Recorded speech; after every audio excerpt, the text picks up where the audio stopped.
समय था 8वीं शताब्दी का। मध्य भारत के राजा इंद्रदेव ने अपने समय में बहुत सारे मंदिरों का निर्माण किया था। महाराज इंद्रदेव श्री कृष्ण के परम भक्त थे। एक दिन एक साधु ने राजा इंद्रदेव के पास जाकर बताता है, कलिंग के एक आदिवासी सरदार विश्ववसु भगवान श्री विष्णु के स्वरूप नीलमाधव को पूछते हैं, लेकिन ये किसी को पता नहीं ये कहाँ है। हम अगर ये मूर्ति लाते हैं तो बहुत अच्छा होगा। राजा इंद्रदेव साधु के बात पर सहमति दी और तुरंत राजा ने विद्यापति को जिम्मा सौंपते हैं और विद्यापति उड़ीसा चले जाते हैं। विद्यापति उड़ीसा पहुंचकर गुप्तचरों से पता चलता है विश्ववसु आदिवासी के मुखिया एक गुप्त गुफा में नीलमाधव की पूजा करते हैं और विद्यापति विश्ववसु के पास विनती करते हैं कि वो उन्हें नीलमाधव की पूजा के स्थान दिखाएं। लेकिन आदिवासी के सरदार विश्ववसु साफ साफ मना करते हैं और विद्यापति कुछ दिन गांव में रहने लगा और इतने में विश्ववसु की लड़की ललिता से प्यार हो जाता है और वो शादी भी कर लेते हैं। शादी के कुछ दिन बाद विद्यापति अपने पत्नी को नीलमाधव की दर्शन दिखाने के लिए अपने पिता को मनाने को कहते हैं। विश्ववसु अपनी लड़की ललिता की बात नहीं काट पाया और मान जाते हैं, लेकिन एक शर्त पर विद्यापति के आंखों पर पट्टी बांधकर लेना पड़ेगा।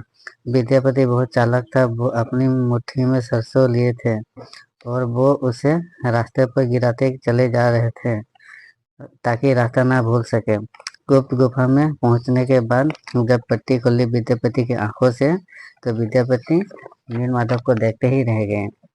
विद्यापति राजा को सब कुछ बताया और राजा तुरंत विद्यापति के साथ नीलमाधव को देखने गए। लेकिन जब गुप्त गुफा में राजा विद्यापति पहुंचते हैं तब उन्हें कुछ दिखाई नहीं देता। वो वापिस अपने महल आ जाते हैं और उसी रात राजा के सपने में आकर बताता है, तुम पुरी के समुद्र पर जाओ और तैरता हुआ लकड़ी को ले आओ।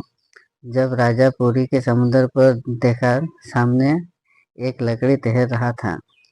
लाख कोशिश के बाद भी कोई लकड़ी को उठा नहीं पा रहा था। अंत में कबीले के सरदार विश्ववसु के सहायता से लकड़ी को महल में ले आया गया, लेकिन उस लकड़ी में कोई भी छेनी लगा नहीं पा रहा था।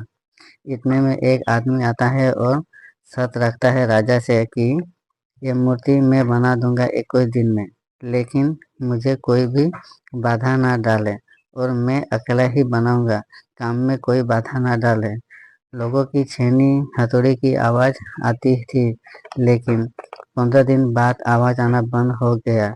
राजा की रानी बोला, ये बूढ़ा आदमी मर तो नहीं गया? राजा को बोलकर रानी गुंडीचा ने दरवाजा खुलवा दिया और देखा वो बूढ़ा आदमी गायब हो गया और आधा अधूरा मूर्ति बनाया हुआ था।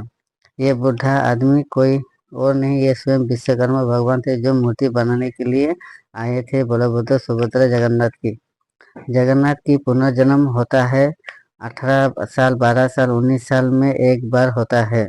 पुरानी मूर्ति में ब्रह्मपत्र को निकालकर नई मूर्ति में डाल दिया जाता है, जिसे ब्रह्मपत्र या श्री कृष्ण